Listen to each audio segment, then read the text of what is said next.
नमस्कार, मैं रंजीत सिंह बोल रहा हूँ और इस हिंदी साहित्य में कुछ साहित्य पर बातचीत करेंगे।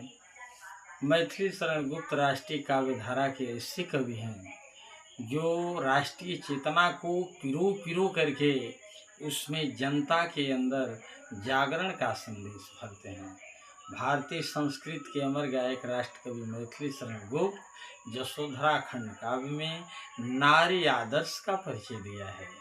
यशोधरा राहुल गौतम बुद्ध सिद्धार्थ के बीच की जो सामंजस्य है गृहस्थ जीवन का, जिसमें ऐसे जीवन में जिन्होंने वैराग्य ले लिया, इस बात की कसक कवि और नारी यशोधरा को भी है।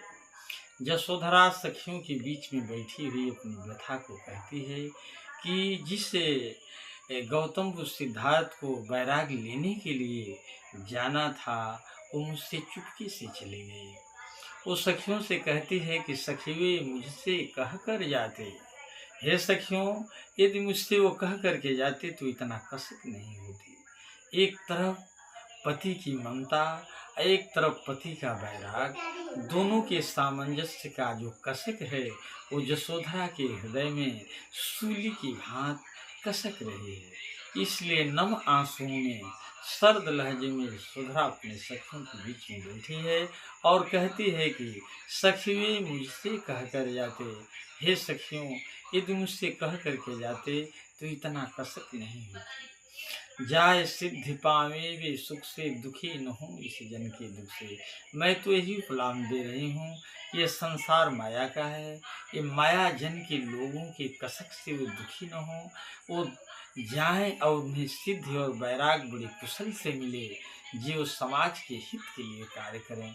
लेकिन यशोधरा जो अपनी बीती कसक को कहती है और उसकी अंतरात्मा की टीस कहती है कि नैन उन्हें है निष्ठुर कहते, पर इनसे जो आंसू बहते, सदै हृदय में कैसे सहते, गए तरस ही खाते, सखियों मुझसे कह कर जाते।